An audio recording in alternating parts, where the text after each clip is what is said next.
shit, nigga. Way too spooked, nigga.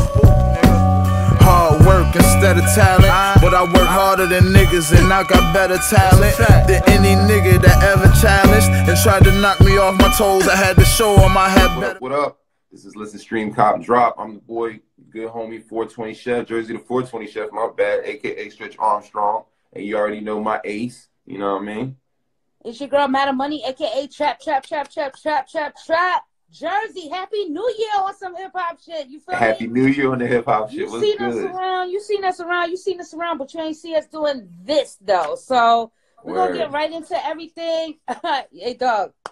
Mad Skills versus Uncle Murda wrap up, dog. Look how far back we gotta take everybody.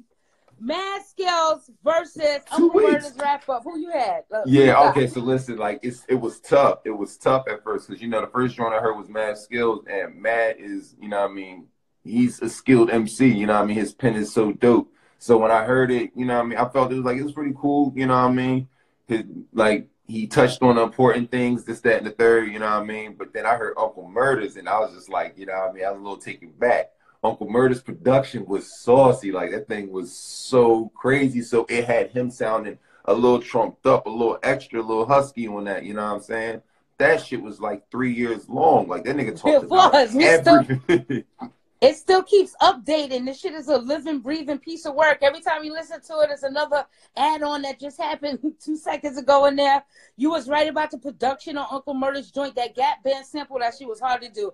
I know a lot of people be, you know what I mean, be trying to, I've heard a lot of people try to sample that sample and not pull it off like that. So, yeah. You feel me? Kudos to everything going on over there. Man, a lot of information in that song, though. I had no idea Uncle Murda was on tour with Janet Jackson. You feel me? Thanks 50 Cent, all this shit. But you feel me? Yeah, we gotta give it to Uncle Murda, Mad Skills. We know next year you gonna. I mean, the end of this year you gonna come with that heat, yeah? Because his even sounded kind of short. Well, yeah, his of course is gonna sound short. Of course, to the decade that Uncle Murda dropped. That shit was long as a fuck. Damn, this shit was really ridiculous. It was crazy, like stupid long. Started off throwing shots at K. Michelle as always. Typical Uncle Murda form. You feel me? But it is what it is. You know, earlier, well, we're talking about early in the year, so we only like, you know, midway through the first month. It feel like forever still. But Rock Marciano's Rap Radar. Oh my God. Yeah. Yes. Shout out to Elliot Wilson and B Dot. Y'all always get it right, get into the to the right artist, you know what I'm saying? That dude is always like elusive, like he stays in the cut, you know what I mean? You either like his how many shows does he have since the album dropped? Like 3, 4 at the most, you know what I'm saying? His world tours be like three shows. 3 shows. But like he had Q-Tip at his show and shit like that. So to get to get an interview with him is pretty heavy, you know what I mean? But he drops so many gems, man. Like if you're an independent artist, watch his Rap Radar. He gives you the blueprint to like just be like independent longevity, you know what I'm saying? And mind you, like to hear everything that he was addressing in that, like that man well connected, yo. Like he's well connected with the mainstream, but like stays underground, and he's like the king of that shit. Like the best, like the best. He definitely gave you the history behind him, let you know how long he was being in the game. This might be the first interview I've ever heard from Rock Marciano. I'm not even gonna lie to you. I've never seen him sit down and talk to nobody, especially not recently or anything like that. But I don't think I've really heard any, you know, real interviews coming from him. But, you know, his start with Flip Mode Squad and all of them and everybody back in the day. Yeah, see, I knew that. Yeah, like that's everybody crazy. knew that. But it was good to hear him talk about it and, you know, give respect to let other people know or new listeners know that he's the originator in this field. This is his shit.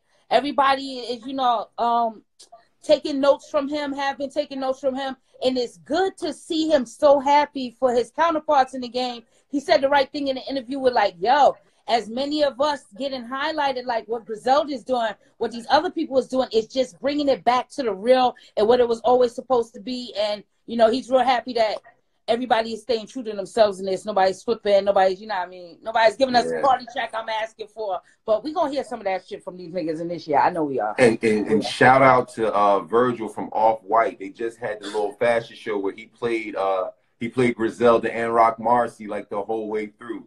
Fly shit, yo. bringing that shit to Paris. You feel me? Like, you know what I mean? Like that a real Paris fashion week. Paris, let's go. Like, let's get it, guys. You feel me? Now the brand is universal now, dog. Y'all done made a Paris fashion week over there.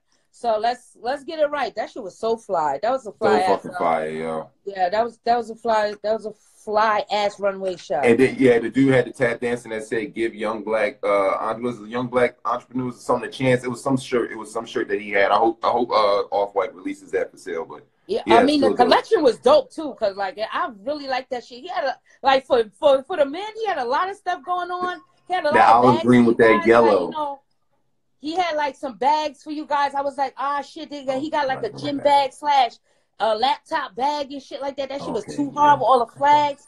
I'm into all of that shit. You know, I be all on it. So salute everybody involved with that. You know what I mean? They probably still out there, to be honest with you. You feel me? Fucking up shit in front of Louvre. Yeah, you are. Got to. One day we'll be out there. You know, people will be like, "Who are you?" We'll be like, "Who are you?" You feel me? Like basically. But it's all good. Shit. All right.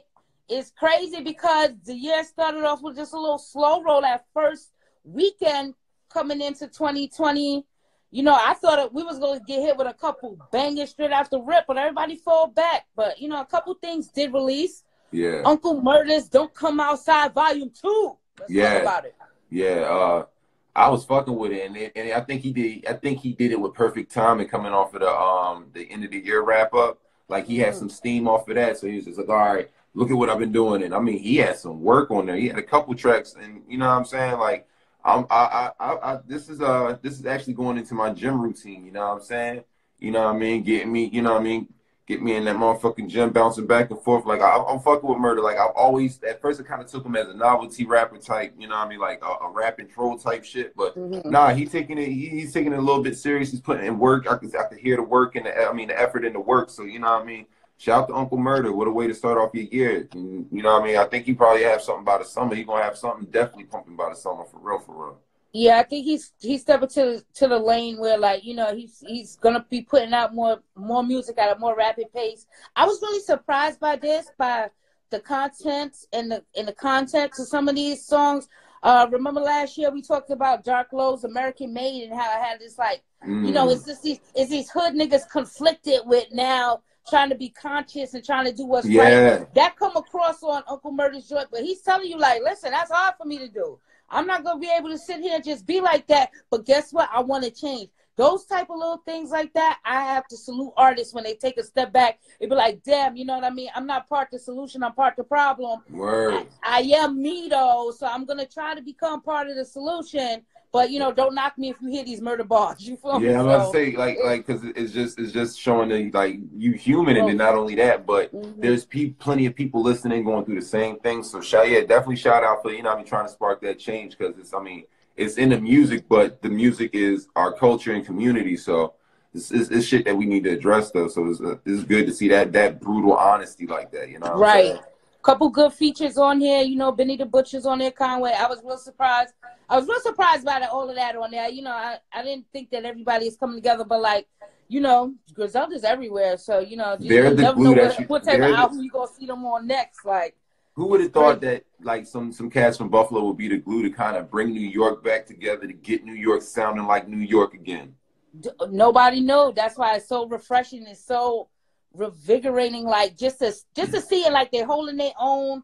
They're not knocking nobody in the process. They did have their own little rap radar too that we didn't mention. We didn't get a chance to mention yet. Yeah. But they had their rap radar where they, you know, they're just out there trying to say we should be mentioned in the same respects of these other crews, because we're working 3 or 4 times harder than these other crews. We're working harder than the TDEs. We're working harder than the Dreamvilles, which we'll get into that later.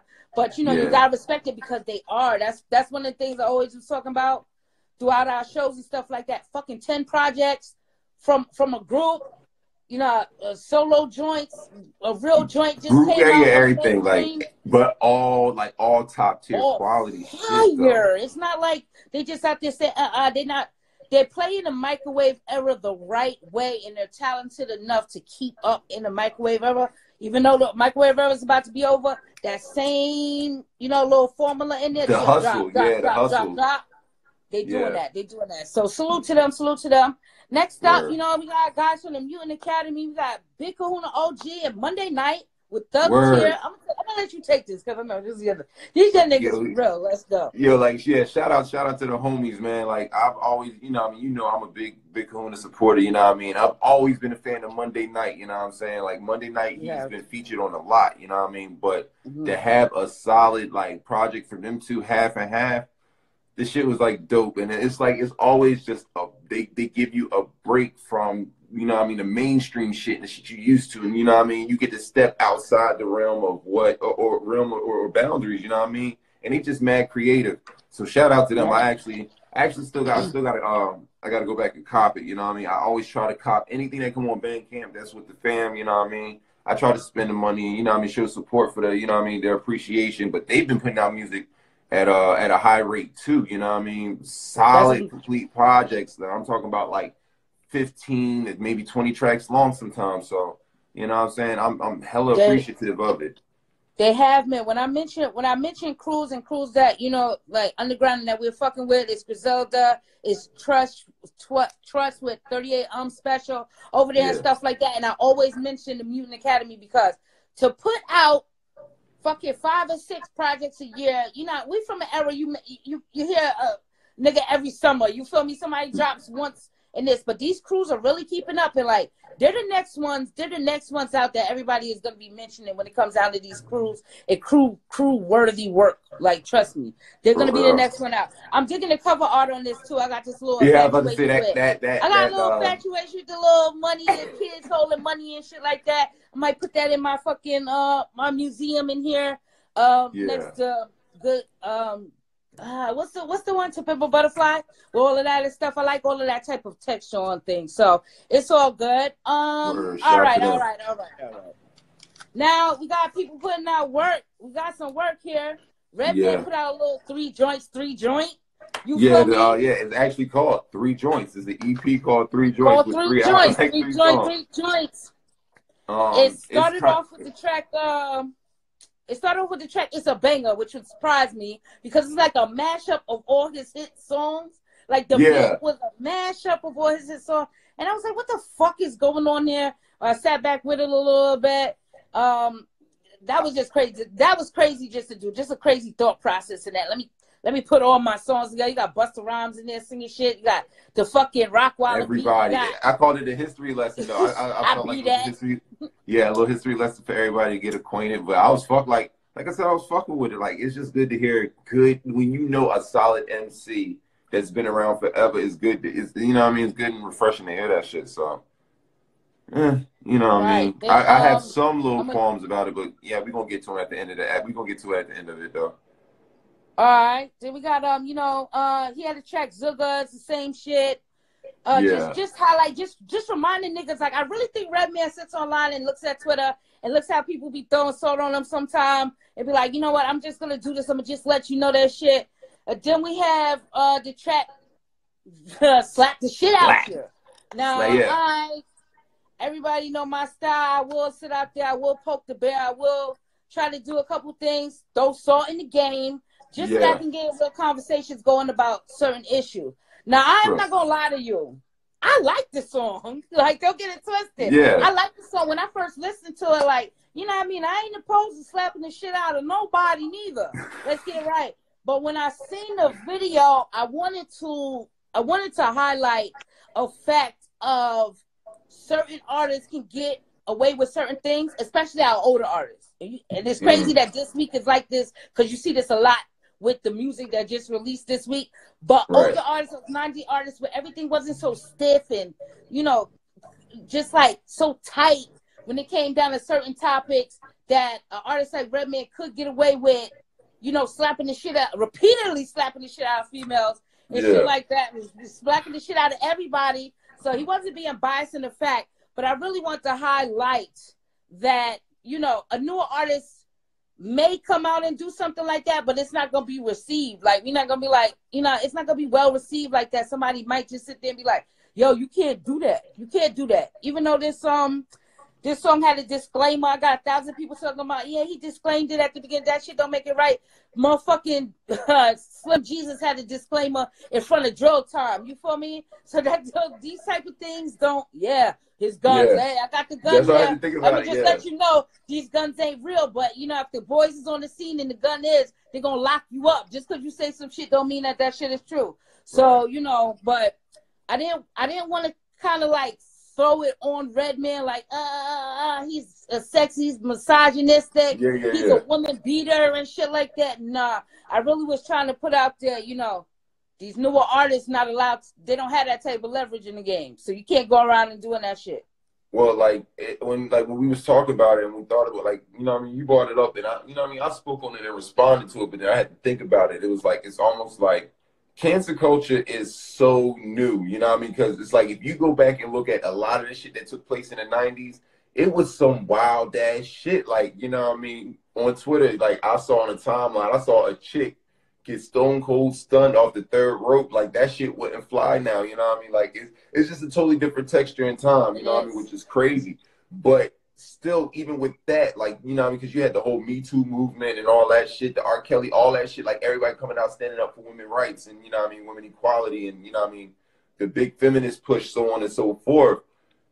It's still like a even for me to, as a male to say this, it's still a misogynistic ass world. Like, you know what I mean? At the end of the day, you know what I mean? So it's like, I don't, like, it's so tough. It's so tough with this. And it just seems like, I guess Redman was grandfathered in, like, and I want to say grandfathered in, but in a sense, he's had a history of doing certain things and making jokes that align and showing love to women and, you know what I mean? So many different things. So in his nature, people are kind of understanding of it, you know what I mean? But somebody new, just like you said, somebody new to the scene that doesn't have a resume that we don't know is really, you know what I mean? Yeah, it's kind of hard. So it's like, I don't know. It's an ugly gray area where you don't know if you should just cut it all the way out or, you know what I mean, let it fly for everybody. Because it's like, you can't really tell who's like endorsing it and who's speaking out against it. You feel me? At the end of the day.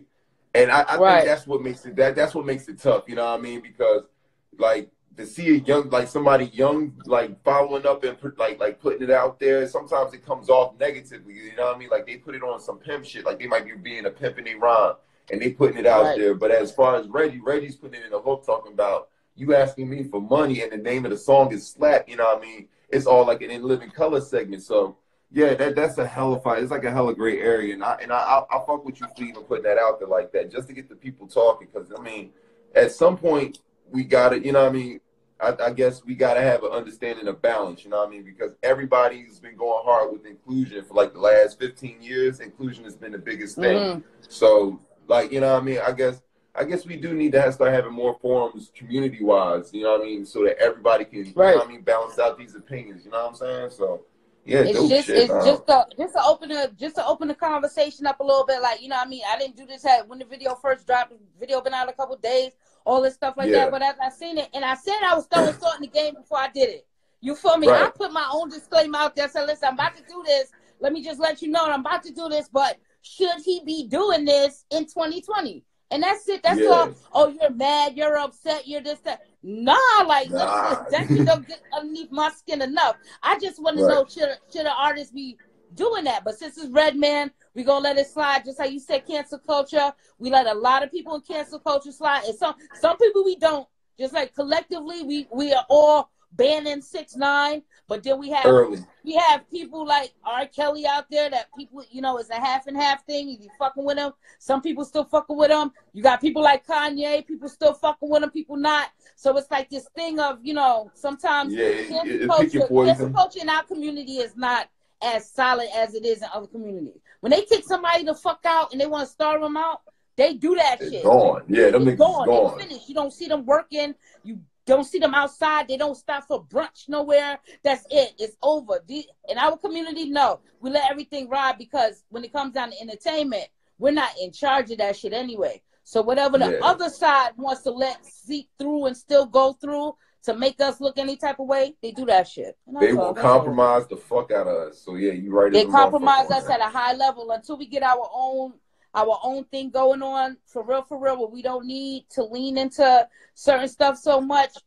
We'll never be able to cancel somebody out fully unless they like on tape murdering niggas' moms. Like, you feel me? Like, that's about it. Any of that other shit, it's always just gonna be a conversation of, he's good, he's all right, because famous people in our community have money. That's all, and that's it. So they always just tend to let them slide a little bit, and whoever the other side wants to let slide with it, they let do that. So, all right, back to the basics, back to the music. What we got next up on the docket? You feel me? What we got next going on? You know what? Let's go ahead and get this out the way, because it's just something that came out, and I listened to it because it was new, but I didn't think it was going to have nothing, and it didn't. We're going to talk about Bad Boys 3 soundtrack. They threw that out there because that came out this weekend. That shit is just it's like Circus. It's like 03 Miami Pitbull mixtape. Period. That's what it is. Even from the features that you see on here, it's Black Eyed Peas. It's on here. You feel me? Jaden Smith, all that shit. Yeah. Meek Mill opens the soundtrack up. It's not nothing bad with that. We got City Girls in there for a little, you know what I mean, flex move. Jaden Smith on there because you know why. You heard? And this, let me tell you my favorite track off of this, though, because I got one. It's Bruce Benson's Murder, She Wrote, dog. I was so happy to hear, like, the updated version of Murder, She Wrote. Oh, man, that shit kind of knocked it for me. But after that, nah, I could, you know, Quavo, Rich the Kid, I don't need none of these niggas in my life on this particular thing. That Bruce Banton joint, that shit kind of tough, though. I ain't gonna lie. I was surprised that I was like, but at the same time, like, you know what I mean? I know he just came, I know it's some politics, somebody pulled some strings and got him on there. You know what I mean? So it's an updated version of a classic. You rarely hear that in dancehall music. And dancehall music, they stick to the classic. People might cover that classic in its entirety, though. But, they cover it. They dub the whole shit just like how it was out. You never see it really updated and brung into, like, you know, new time and shit like that. So pick up to Bruce Banton on that shit. That's my nigga right there. We can get it any day of the week. Hell yeah. Okay. What the fuck are we about to talk about now? And let's go Dreamville. You feel me? Let's get all the riff ramp out the way. Yeah, let's go ahead and get to the super duper mixtape. So Dreamville 3 Revenge, the director's cut. This album's already been out. It's a couple tracks on there, you know what I mean? Because I fuck with I really fuck with JID. He had a track called Ladies, Ladies, Ladies with T.I. That was dope as fuck. That was tough. The best song on there to me was the song called PTSD, though. That song was so dope, like, from content and the lyrics. And it had so many people. I didn't know who actually was rhyming on it. I'm gonna do some more research to get the actual artist name that was actually rhyming. But that PTSD was heavy as hell. I fuck with that, and it was busted by Ari Lennox. I fuck with her. I already fuck with her on the tip, and so that song was it was something grown. But that album, you know, that album had a song. It had a single that was already released, so we already know what's going on. You know what I mean? They're playing the numbers game with this album. Right, they're hitting the French Montana cheat code, trying to come out and go gold. Off top. That already did relatively well. You feel me? Just a little backtrap if everybody's not familiar. When it first released, or the process involved in making this album, it was an unprecedented 115 artists invited to do work on this Dreamville, Revenge of the Dreamers 3 or whatever. And I when it happened, and we got the original, right? When we got the original release of this, I was like, you know, for all of that work that they put in there, this is not enough. So I kind of, like, in my heart of all hearts, knew that they was gonna do some extended shit or drop a part 2 out the blue for everybody in preparation for J. Cole's The Fallback. Like, this is part of J. Cole's The Fallback rollout. I'm gonna put that down right here. This director's cut of this is part of his rollout. And the new era rollouts is mad different now. We're going to get into that a little bit later, too. But this is part of his rollout. To reintroduce you to some shit, you got to re-listen to it. And I would expect to see J. Cole's The Fallback come out real soon. Just off of this dropping all over again. That artwork on it was something crazy and suspect. Oh, dog. We're going to get, whatever. But, like, okay, so The Fallback, so is J. Cole saying The Fallback because he's about to chill and push his artists up a little bit more? And No, that's the name of his album. That's the album, but also it's I might be misquoting it, but I believe the name of the album is The Fallback. He has done a couple at a couple shows and stuff like that. He was alluding to the fact of this album and everything like that. I expect to see it soon. I expect to see that album coming out real soon. You feel me? Maybe the next month or two we might get that J. Cole album coming for it. I always said that last year was supposed to be Dreamville's year. They didn't really do what they supposed to do. Now I be like, everything works in succession. Year before last, it was TDE's year. Last year was supposed to be Dreamville's year. This year is supposed to be TDE's year again. Guess what? They're gonna be mashing right up with each other. Y'all about to see who's the better crew, who's better creatively, and who's gonna put the numbers on the board when it come down to these two, revered artists in the game. When it come down to J. Cole, you're gonna catch it. Yeah, but we know whose year it already is, and we're just not gonna say nothing. I already know whose year. I already know what crew. Yeah. We know that. We already know that. But on their level, you feel me? That's what it is. So yeah. Be aware, like you about to see some shit go down. Yeah, I'm about to say this album had 30 tracks. It's kind of a mixtape feel. The problem I had with this album though, production. I'm starting to see this with a lot of these producers now, because a lot of producers are having a hard time clearing samples, and they hear complaints of originality. They just start making all kind of beats. Some of these beats were just trash. It was just sounds that were just mashed together. Like J. Cole is producing a lot of this work, dog. I'm telling you, man. What's that Brooklyn Zone again? It's like it sounded like it sounded like that Brooklyn beat that he had for Jay-Z. That's like, just because you could put something together musically doesn't mean it has a harmony. You know what I'm saying? And we're going to talk about another album where I'll explain into that, but. I shout out to Derringer and them boys over at Griselda, because they don't use samples, but they know how to use instrumentation and make it sound good. Those are real artists right there. These are people that have studied the craft when it comes down to making beats. It's not a gimmick. It's not a trick. It's not a cheat code. They really know how to sit there and put together music. It's a big difference. It's a big difference between what real producers really sit around and do, because a lot of our major producers are sample driven and sample based. When it comes down to getting live people in there doing stuff and doing everything yourself down to every little nuance in the beat, that takes ingenuity. Yeah, so a lot of definitely. people be cheating, like That's why like the artist producer dynamic sometimes doesn't always go over, because we have J. Cole, he tries to do this, on some new shit. 38 comes out and does this, but like one of my favorite, of course, Kanye, expose it all, but one of my favorite artists to do this is Big Crit. Word, he produces a lot of work and stuff like that.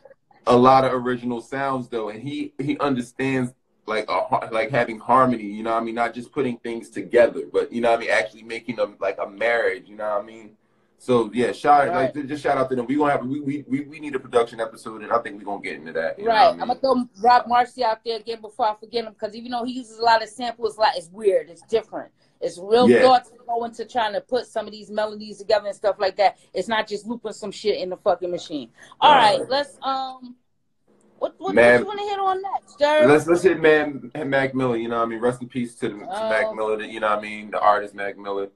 He, he had an untimely death, but before he passed, he was actually working on some music, and his family, his state record label got together and they put out the album called Circus. I'll go ahead and just line up into it. I've listened to Mac rhyme. And don't get me wrong, he's had some dope songs and he had some dope albums, I fuck with him, not too heavy, like super duper fan, but it was some shit that he used to do, and he was fucking with some producers that I rock with. But this album really isn't a rap album.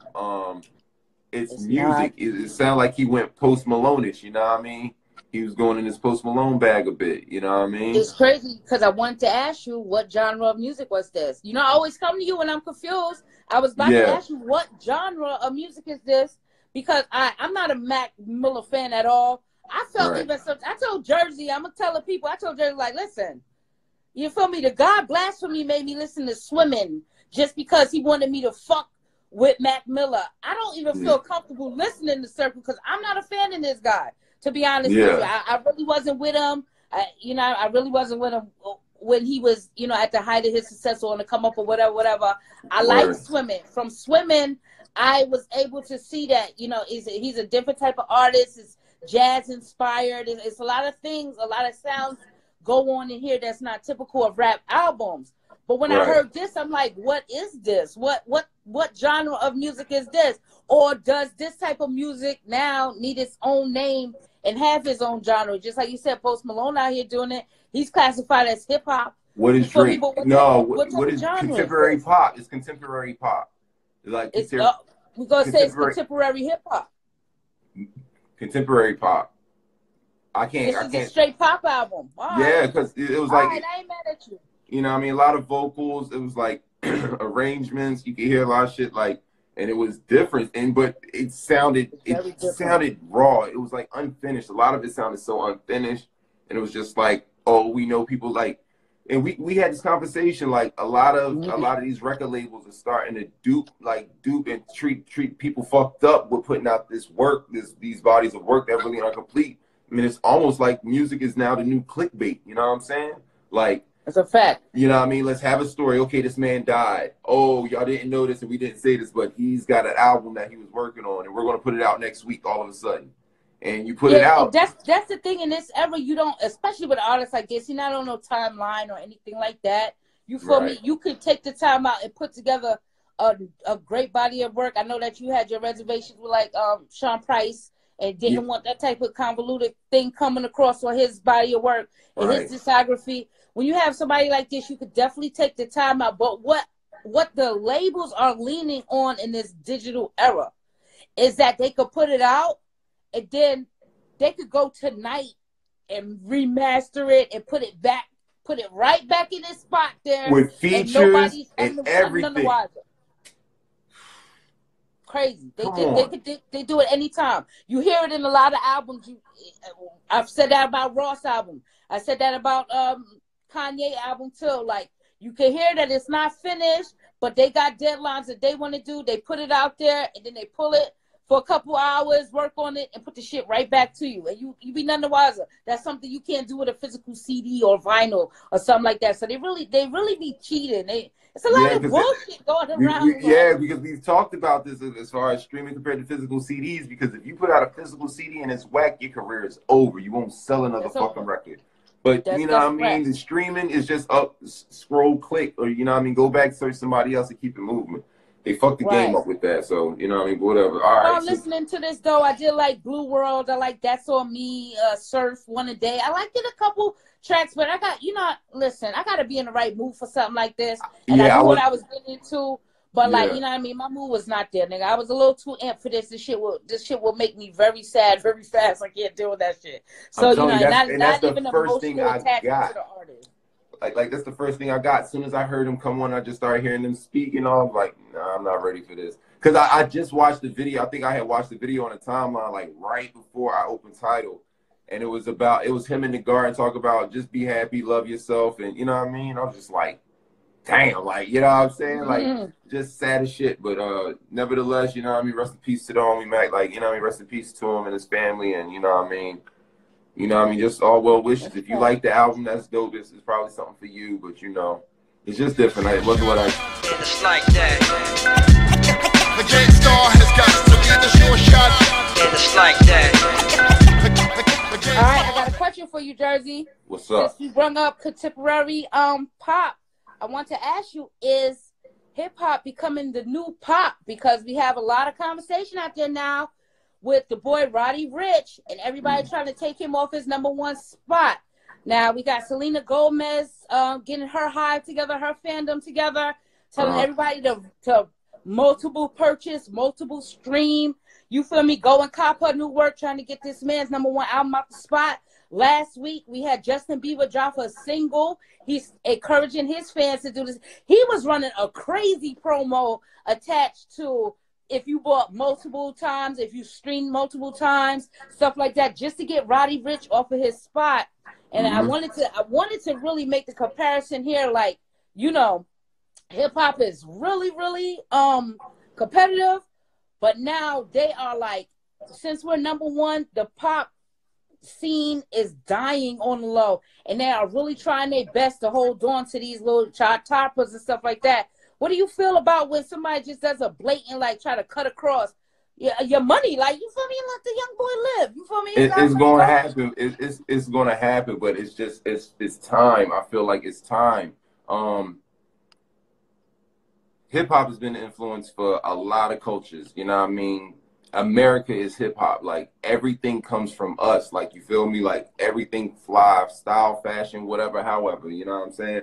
A lot of shit comes from us. You know what I mean? And a lot of people look to us and get rich off of us. So for us to all of a sudden, now that hip hop is the #1 genre, you know what I mean? You can't, like, hip hop is the new pop, but you can't call it pop, because at the end of the day, pop was just popular. It was just short for popular music. You know what I mean? But now that hip hop is, I'm going to stop that conversation right here. That's not true. Pop is a genre.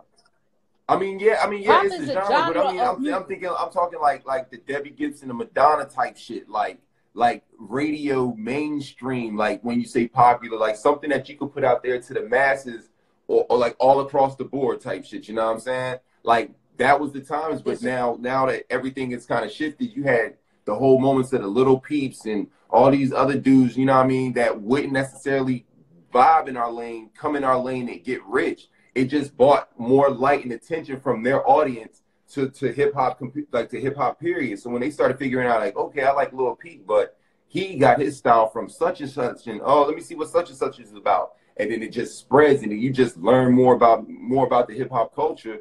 It pushed us into #1, you know what I'm saying? But so now that's why people like Roddy Ricch are able to sit up there and kill people like Selena Gomez and Justin Bieber, because he's tapped into their audience, you know what I'm saying? And their audience ain't even necessarily just checking for Justin Bieber's music now. Now they're looking for the Roddy Ricch, because Roddy Ricch has the Justin Bieber element plus more in his music. Like Taylor Swift, like Taylor Swift, when she had a moment where she was falling back and she needed that rebranding. Who did she go get? When it got the Migos. Everybody goes, whenever pop culture needs that upliftment, that boost, they come to hip hop. You know what I'm saying? That's a straight fact. You'll see that on a lot of these people's second and third albums coming out the genre. When Katy Perry needed a boost, she went to, she goes out there to Kanye. She goes to Juicy J for beats and things like this and this and all this of them. And stuff. But you're right, it's crazy, because trap music is like the gift and the curse. So like, trap music is what's pushed us into that #1 spot, like on paper, even though we know we fall in the influence. But at the same time, just like you said, it kind of let these little people sneak in and do all this other stuff in our realm, and able to like attach on to us and everything like that. It's just really crazy. It's crazy just to see like an open attack on an artist being made like, we don't want you to have #1. We're doing this. And we're not the same genre. You like, right. We not let even go the same and genre. pay us no attention. Right, but pay us no attention. But see, this is the thing though. They're not even the same genre. But because Bieber and them is speaking out about it, his fans are going to go see what the fuck Roddy Ricch is like. Why Roddy Ricch is #1 or what he's doing. As in opposed to Roddy Ricch fans, they're not checking for Justin Bieber. They still playing Roddy Ricch. You know what I'm saying? So like, he doesn't. In other words, #1 and on the charts, and this was the big thing with like Lil Nas X and stuff like that, where Billboard trying to make sure that he wasn't on the chart, that he didn't get exposure, even though that's country. It's still, it's still all in our community. The thing about that is that if you're in these slots, they have no choice but to play you on the radio. And once you're on the radio, you are exposed to everybody. You feel me? Like, I bet you that mainstream America is very, very familiar with Roddy Ricch, where people like us, like, we not listening to him on a day-to-day basis. You might be surprised. They might have a little bit more knowledge on you in this field with this artist in general, just because he's on the radio. He's doing this. He's #1. So like, I know of Roddy Ricch because I know like he's fucked with Meek. You know what I mean? Like, I know he fucked with for Meek, a long time. but like my kids though, my kids bang him. Like, you know what I'm saying? So that's how I know. I'm like, what do y'all listen to? Who's that? Like, oh, that's Roddy Ricch. You know what I mean? So. Yeah. It's that gap in between, but still, nevertheless, I'm showing support for the young man. He's out there doing something good, and he got the masses mad. So kudos to him. Feel me? Stream his album, even if you ain't listening to it. Put that shit somewhere just to give him his numbers, because it's real close between him and Selena Gomez. Like I tell you, like I'm the numbers nigga and shit like that. I'm the chart watching and stuff like that. It was like Selena Gomez was coming in at 116,000, 113,000, and Roddy Ricch was coming in at 116,000. It was only like, you know, this little gap in between them. So that's why she was really pushing, like, hey, we can knock them out the box, we could do this, but you feel me? Not if we, you know what I mean, support our own too. Sometimes I'm about to throw that shit on. Sometimes the underground niggas need to support the mainstream niggas when we doing these things. Oh, definitely. I'm about to throw that shit on Fire Stick. Oh yeah, you just throw it. Sure, you just throw it on like the stream. I'm a stream queen. Like I put the shit on. Repeat, yeah, just repeat. Just let it keep going. Yeah, you know what I mean. Don't think that when you repeat bodies of work is counted neither. You got to have a gap in between there. Now you can listen to. Let me put y'all on the game. You can listen to a body of work in its entirety. You can listen to a track multiple times in that frame, but you can't go back to back to back to back. They start dropping it out and they won't count half of it. I'm learning a lot looking into this new era stuff. Yes, because they're trying to cut those farms out the way and stuff like that. So now what industry niggas do that do have the streaming farms and stuff like that, if they have a couple of artists attached, they'll play so-and-so's body of work, then it'll go to so-and-so's body of work, then it'll go back to such and such body of work, and it go like that to make sure all them streams is counted.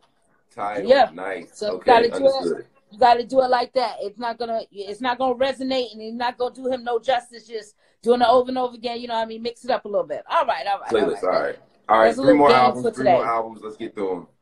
We got three more. What's on next? Let's see what's good. Let's go ahead and let's talk about Ray. You know what I mean? The chef. You know what I mean? You know I love the good chef. So Raekwon dropped the Appetition. You know, I don't know what that means. So what's the appetition mean, right? The appetite in the competition? I think it's just like, you know what I mean, kind of like a spirit or something like that. You feel me? Like on some ghost shit. That's what I'm saying, dog. Something like that, but it came out the blue. I didn't see it, you know what I mean, didn't see it till the last minute, but it's 3 tracks. I fuck with it. I'm definitely gonna give this some rub. This is going in a mixed playlist. You know what I mean? I got a couple playlists that's pretty dope. That got some woo shit in there, and this fits right with it. He opened up with Solid Gold, which was extremely fire to me. I love that fucking song, and I could see myself like really, you know what I mean, knocking out a whole bunch of shit. You know what I mean? This is gonna definitely go on my little chef soundtrack that I usually cook to and shit like that. But Solid Gold and Shell's Kitchen. Shell's Kitchen was just... Shell's Kitchen was hot. Grimy. That's dirty. What I'm talking about. I knew Raekwon was not going to sit quietly while he's taking pictures with Griselda and he's working with hair and he's doing the intro for these niggas' album. I know, because like when you're an artist, you're around niggas, you see them, you like, damn, I could go do that shit. So I was happy to see this. Yeah, I was happy to see that. You know, he got his little feet wet with the little 3-joint banger like Redman, you know, just testing the water, see what's going on and stuff like that. So I'm glad that we was able to catch it and able to speak about it and put some people onto it, because not a lot of people was up on it and stuff like that. Salute to y'all that be current with all of this shit too, because, you know, this shit get real. You feel me? A lot of shit be dropping, but this was a solid, you know, I don't know if this is EP work or whatever. This is just like 3 singles out. Like, you feel me? Just go or whatever have you. So a little quick take. That was dope. Salute to Raekwon. You know, we always built for Cuban links over here. We are built for Cuban links, bro. Always. All right. The best album that dropped this week, in my opinion, The Professionals. Oh No and Madlib. Woo! So refreshing. All right, I'm gonna let the people know, Jersey. Like, listen, we got put into a gauntlet last night to now, listening to all these artists that dropped, because nobody was promo. You didn't know it came out until it came out. Like, you feel me? Everything was kind of like a surprise. Everybody. But this, everybody. You feel me? Except for Mac Miller, you heard about it, Bad Boys, but a lot of these things you wasn't really put up on. Just professional albums was so refreshing to just get some real shit in the mix of all this other convoluted bullshit that was dropping. This was it's so many tracks on here. Production is always gonna be Madlib laced, you feel me? But the boy, Oh No, and them, oh man, like, listen, this was really, really good to listen to. It's so many tracks on here. So many tracks. Shout out to them Oxnard brothers, Oh No and Madlib, you know what I'm saying? Right. Like, I mean, it's just I I've always been a fan of them working together. I've always fucked with Oh No. Oh No's always had some shit, you know what I mean? Always in the stash, but he's a little bit different from Madlib, you know what I mean? Madlib has always been critically acclaimed.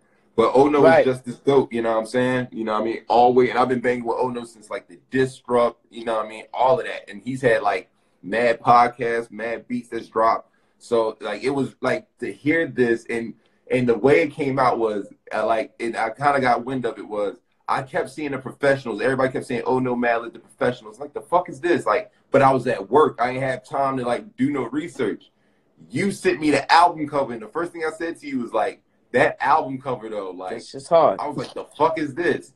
Yeah. So I played everything else. I waited for that. Out the gate, man. Like just out the gate. Why? Why does it sound so good, so crisp, so extra? And then it was like, not only that, but they had features that aren't listed in the credits, like plenty of features. You have to really listen at all. To work. That's what I'm saying. Like that's so that's why they started. That's why they gave the moniker, I guess, or the name, The Professionals. The shit was genius.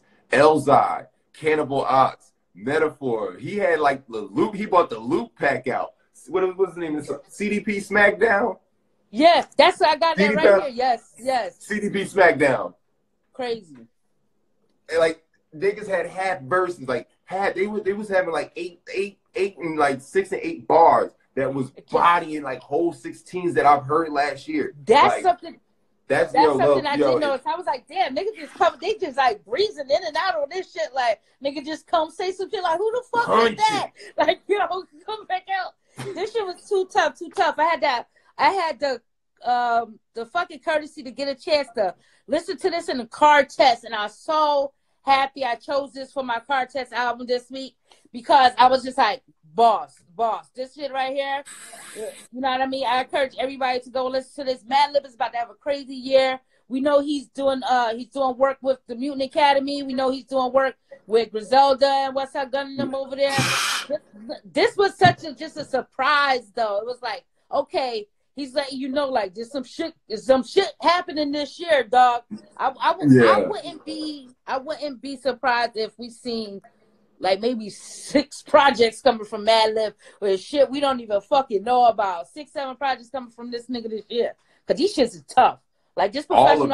All of it. And I really feel like because of everything that's going on, I really feel he's the holder of everything Dilla. Like house shoes, maybe house shoes. Shout out to Frank Knit. These are people like Detroit MCs and like DJs that have been associated heavy with Dilla. I think Madlib probably has the most Dilla, and I think he's gonna start like some of it's about to start coming out with like some type of love and permission from his like my dude Cianci. I think it's about to start coming out. So shout out to Madlib. Let's go. 20 years, baby. Like it's been 20 fucking years of good music. So yeah, let's do this shit, man. Everybody over there at Throwstone Records, you feel me? I'm consistently on their website because I'm consistently looking for merch. Always. I'm consistently looking for merch for them. They merch is wet though. Last year too, I kept on the hush hush. I bought a couple prints, poster work and shit like that for them. But it's all good. It's all good. I'll be telling everybody everything. So last but not least, let's go. Let's get into it because we have to address it. Album. You feel me? Music to be murdered by. Jesus Christ. All right. This is the reason for him to be murdered, period. I'm gonna explain myself from the beginning. Now we know why he dropped the song Family Ties, the beef record. That's part of his rollout for this shit. Now we know why he never responded to Nick Cannon, because he was working on this shit. Now we got this shit. Let me explain something to Eminem. Whenever you want to compare yourself to Hov, make sure you do that shit right. I wasn't feeling this shit off of the first track, the Premonition or whatever. You compare yourself to older artists or you trying to say that, you know, people are saying that Hov been in the game too long and 2 Chainz he put out there too. Don't be doing that shit. Talk about your fucking self. This is a problem I'm having with this. Fucking Hov's last album, 444, critically acclaimed album. No beef. Personal album. Why the fuck are you sitting here trying to name drop on some shit that shouldn't even be named? It's not even a mention. You mad that you're not on that same level, or that this guy's surpassed you. Because remember, the conversation always is, you know, or for Renegade and all for this. And at that time, Eminem had his highlight and his peak in this shit. Now everybody else is doing their thing, and now he's out here putting together music just so that he could fucking stay paid and relevant in the game. This shit crazy. He made no fucking business move except for putting other motherfuckers on, which we ain't mad at. G-Unit and Griselda. G-Unit and Griselda, that's it. He got him. All right, we gonna be happy for that fact and that fact alone. Don't do this shit, dog. This album is real fuckery. I'm gonna tell you this shit. He got a lot of things going on here I cannot stand behind. The little shots at Joe Button. This is new music for your juggler, or for the Alfred Hitchcock shit. All of that shit like that, dog. I just got so upset. It's trash, It's trash. Like I felt like, okay, so basically after you paid attention to everybody and what they were saying about your music and the last couple albums that you dropped, and you decided to really go back to Slim Shady 20 years later. Nah, it's too late for that shit, dog. Like, you washed up. Like, leave that shit alone. I felt like a lot of the production, like a lot of the beats were whack, and you know what I mean. He made a lot of the beats. I checked the credits. It's him and plus people, but like, all right, on that first joint, it's him and Dr. Dre. All right, so we know Dre did that, but on a lot of these other tracks, his name is there for producers' credits. Now, you know, he's always been trying to do that shit too. That's why I say, you know what, you could tell, but you know, I think he pulled in other producers when he wasn't able to technically pull some shit off. But these beats is horrible. I have to I gotta give so much props to Black Thought. Right? I believe he tried to set everybody he loved up in the game so that they couldn't perform on this album as well as him. And Black Thought, that beat was so fucking trash. That beat was that beat crazy. Butt cheeks. Yeah, that was crazy. That was another one of these mashup beats where you taking a couple samples from the same era and putting that shit together. I'm not beat for none of that shit at all. But Black Thought, he held it down. He rhymed through that weird ass, crazy ass beat and held his shit down. Yeah, I was like, what the fuck? Like, I just skipped to his verse and heard his verse, and I was like, man, that beat is terrible. So terrible, yo. The beat selection on this is horrible. Now, I'm not gonna hold you. I wanted to give credit where it's due, because the first, other than him talking all that stupid shit on the first track, he was spitting these first fucking 4 or 5 tracks. I'm not gonna lie to you. Now, I know it's hard to get through when he rapping fast. It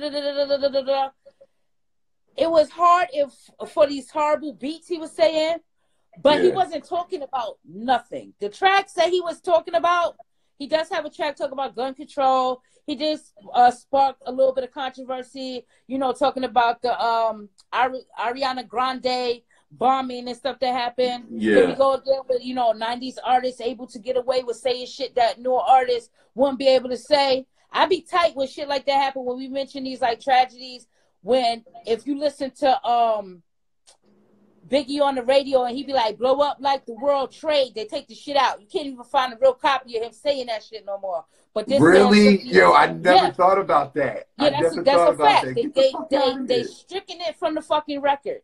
So, like, you have, you know, these instances of people trying to play on this shit. Now, that happened before what happened to the World Trade before 2011. And what he was talking about was domestic terrorism. Like, it was somebody from here that blew up the World Trade. Yeah, they just did that shit. They stricken it from the record. You will never hear those bars come out of Biggie mouth unless somebody got the real deal going on with it. Never on the radio you hear that. It's banned. It's one of these hip-hop. We're going to do an episode about that, too. I got a nice little thing together. Hip-hop's banned lyrics. But this shit right here, dog, The Alchemist got one track on his Stepdad. He gave him a good beat with that. That's towards the end of the album. I didn't even give a fuck. On here. This shit is a weed plate. I ain't give a fuck, yo. I ain't even breaking my... In fact, you know how good my weed is. I'm not even breaking up. This is a Frisbee. You know what I mean? That shit is... Like, I'm not fucking with that shit. Like, he got Crooked Eye on the album. Crooked Eye held it down on the album. Royce is on this album multiple times. Too, yeah. Yeah, they on there multiple times. The little Slaughterhouse references and shit like that. Like, I felt like this is still all just taking shots at Joe Button somehow. Like, all of these things. like it's really sitting out there. He did that. He mentioned mood music in a weird way. He's amping up Slaughterhouse, but somebody's missing. Everybody else of Slaughterhouse is here, but somebody's missing. That's why I'm and like, this shit is trash. Yeah, old niggas beefing in rap is trash, especially if y'all ain't rapping. And one of these niggas is a YouTube podcast like a host. Like, so at this point, like, Joe don't give a fuck. Like, Joe likes wearing turtlenecks and crossing his legs and arguing with his baby mom. Like, you know what I'm saying? Like, fuck out of here. Like, nah, man. Like, that's that bullshit. You know what I'm saying? Like, yeah, Joe's in a different way. Yeah, I don't give a fuck. Like, M making songs about a nigga that don't even rap no more.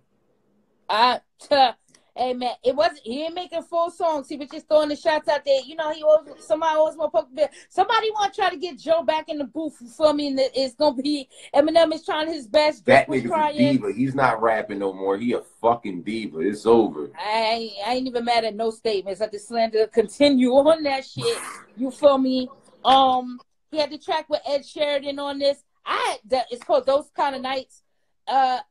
I know he dropped this darkness shit first about this gun control and going through what happened in Las Vegas at the shooting when the man was in the hotel shooting down at the country concert and shit like that. He reenacted that video for this song Darkness to try to put awareness on gun control. But after that, I figured that this Ed Sheridan song would have been his like first single off of there, Those Kind of Nights and stuff, because that was the most pleasantly sounding beat we had on this shit. And when I looked into it, it's because Ed Sheridan's production team was on this. This is Ed Sheridan track here with featuring Eminem. It's not the same. This is a pop now. This is the hip. Like, this is where remember we just had the conversation. Is hip hop pop? This is the point or time where a hip hop album is pop. That nigga, he's reaching to everybody. You feel me? He's trying to get a stream from everybody to sell this shit. You know what I mean? Ed Sheridan. You got Ed Sheridan feature and Royce and a Slaughterhouse feature all on the same album. And a Juice WRLD feature, cheat code. And a Juice WRLD feature.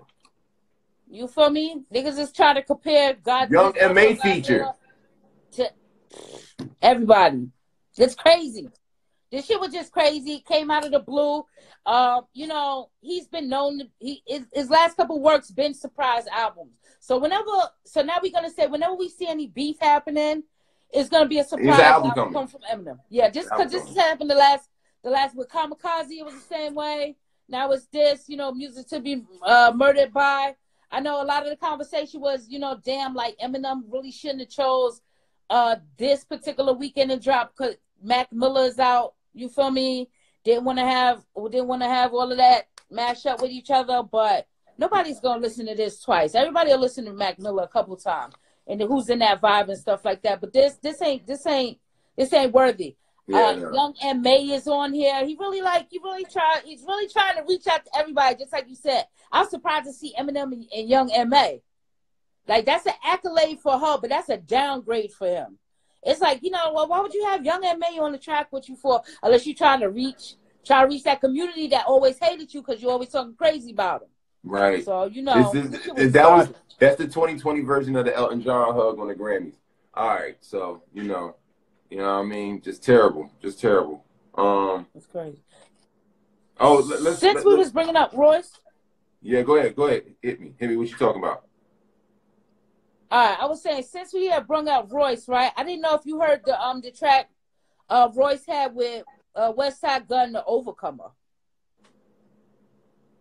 No, I will be listening to it immediately though, because I know it's got to be heavy. It's got to sound good as a fuck. You know what I mean? I ain't gonna say nothing about it. I ain't gonna say nothing about it then. I'll just let it rock out. I'm gonna let you listen to it. You give me your unadulterated opinion about it as always, because it was tricky. Oh shit! All right, yo. Let's make a mention. We talked a lot of albums. Let's mention a couple other ones that dropped. Mick Jenkins had the Circus that dropped, which was fire. I suggest a lot of people please go fuck with that. You know what I mean? Also, you know what I mean? I got to represent for my people out of 912 Savannah. What up? Quando Rondo dropped QPac, and that was pretty, you know what I mean? Got some shit on this. You know what I mean? Dope little album. He got a feature from Lil Durk, A Boogie with the hoodie, and 2 Chainz. I saw, you know what I mean? So he out there working, you know what I mean? Young boy out of, you know what I mean, out of Savannah, actually came up and did it on a big level. So salute to the little homie. Then Hus Kingpin dropped on Spotify for now. He dropped End of Decade, you know what I mean? Can't wait to hear that because my nigga Hus be talking that shit. So, you know what I mean? I'll probably End of Decade is supposed to be a mashup of all the works that he's put in, and you know, tracks that didn't make it here, tracks that he liked that wasn't supposed to, that didn't make his bodies of work coming out. It's gonna be heavy featured. It's gonna have a lot of artists on here too. It's gonna be good. It's gonna be great. Right, so shout out to Hus. Akai Solo and Best Friend at a Mutant Academy, they dropped something, you know what I mean? Like Hajime, I want to say I'm pronouncing it right by saying Hajime if I'm not a part of myself, but you know what I mean? They dropped on Bandcamp, and we're going to have everything that all the music we talked about, we're going to have links in our description so y'all can go check it out, cop, stream, you know what I mean? Get involved with it. But yeah, they had a drop, and then also Tech9 dropped something called ENTERFEAR Level 2. And we damn sure heard his name a whole lot on the Eminem album for whatever reason, but you know what I mean, here it is, my bad. Heard his name too much on that Eminem album. He tried to compare himself to niggas that's nice. He was trying to give you some background of why he was spitting the way he was spitting on there, and trying to compare himself to an offbeat rapper that been in the game a long time, that's Tech9. So that's why we heard him a lot on, you know what I mean, Eminem's album and shit like that. But I'm curious to see what Tech9 put out there. You feel me? Yeah. Well, we good? Okay. But yeah, that seemed about that's it. Look like we got back right for the top of the new year for hip hop. Woo! Because I mean, battle rap had it busy as fuck. You know what I mean? Yeah, all this stuff dropped out of the blue real quick too. D Block Euro dropped the album. I want to tell everybody that, you know what I mean. If you're not really into grime, you're not really into grime music like this might break you into that sound a little bit, because this is the first time I've heard a grime trap album. You feel me? So D Block Euro over there, you know what I mean? Everybody's working. This is the first grime trap album I heard. I'm going to put it out there. I'm going to give Jersey a chance to listen. To it so that we can, you know what I mean, get everything together. So it's all good. Yeah, because I fuck with UK, so, you know what I mean? Shout out to them. Anything else you want to swing in there? You want to toss in the pot, in the gumbo? Yeah, that's about it. Okay. Well, you know, we appreciate y'all sitting. You know what I mean? We always love y'all for riding with us. You know what I mean? As usual, like this, and if you haven't subscribed, also 1,000. We still waiting to get to that 1,000 because we got some heat coming up. I'm gonna keep saying it. I'm gonna make another promotional video, put it on the timeline, and keep trash talking y'all. But get at us. We in the know with everything, whether it's kicks, clothing, hip hop, battle rap. We here for y'all. You know what I mean? So you know what I mean. Come fuck with us, show us the love. You know what I mean? Like the video, subscribe to them. Y'all already know where we at on Twitter. You know what I mean? Holla at me at Jersey the 420 Chef. You know what I mean? And then you already see my good right hand here, you know what I mean? Follow her at L_S_C_D_. Don't forget the last underscore. And yeah, we appreciate y'all. Soul like E.I.F. Teach you the king, you know you not. Son across the belly, look. You lost the brace yourself for the main event. Y'all impatiently waiting, it's like an AIDS test. What's the